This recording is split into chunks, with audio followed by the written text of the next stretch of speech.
அன்பான பரலோக தகப்பனே, இந்த வேளையிலும் உம்முடைய பாதத்தில் வந்து நிற்கின்றோம். எங்களை நேசித்து இதுவரை பாதுகாத்து வழிநடத்தி வந்த உமது கிருபைக்காக நன்றி செலுத்துகிறோம். ஆண்டவரே, எங்கள் வாழ்க்கையில் ஏற்பட்ட அவமானம், நிந்தை, அவமதிப்பு, நிராகரிப்பு, தோல்வி மற்றும் மனவேதனை அனைத்தையும் நீர் அறிந்திருக்கிறீர். நாங்கள் அனுபவித்த ஒவ்வொரு கண்ணீரையும், எங்களை பற்றி பேசப்பட்ட ஒவ்வொரு வார்த்தையையும் நீர் அறிந்திருக்கிறீர். கர்த்தாவே, மனிதர்களுடைய வார்த்தைகளால் ஏற்பட்ட காயங்களை நீர் குணமாக்கும்.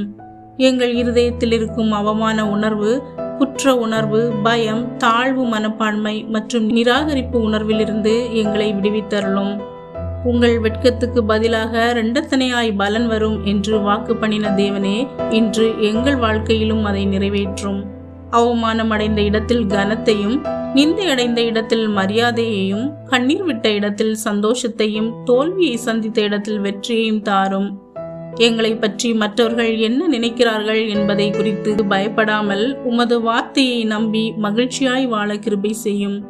கடந்த கால தவறுகள் எங்கள் எதிர்காலத்தை தீர்மானிக்காதபடி காத்தருளும். ஆண்டவரே, நாங்கள் சந்தித்த அவமானங்களினால் துவண்டு போகாமல் மீண்டும் எழுந்து நிற்கும் பலனை தாரும். எங்களை பற்றி பொய்யான குற்றச்சாட்டுகள் சொல்லப்பட்டிருந்தால் உண்மையை வெளிப்படுத்தும்.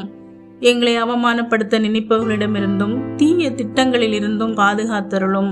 நாங்கள் இழந்த மரியாதையையும் நம்பிக்கையையும் சந்தோஷத்தையும் திரும்ப தாரும். கர்த்தாவே, எங்கள் அவமானங்களை சாட்சிகளாகவும் எங்கள் கண்ணீரை ஆனந்தமாகவும் மாற்றும். எங்கள் வாழ்க்கையின் ஒவ்வொரு சூழ்நிலையையும் உமது மகிமைக்காக பயன்படுத்தும். இனி நாங்கள் கடந்த காலத்தை பார்த்து வாழாமல் நீர் எங்களுக்காக வைத்திருக்கும் எதிர்காலத்தை நோக்கி விசுவாசத்துடன் செல்ல உதவி செய்யும். இப்பொழுதும் எங்கள் வாழ்க்கையை உமது கரங்களில் ஒப்படைக்கிறோம். எங்கள் ஜெபத்தை கேட்டதற்காக நன்றி. இயேசு கிறிஸ்துவின் வல்லமையான நாமத்தில் ஜெபிக்கிறோம். ஆமேன்.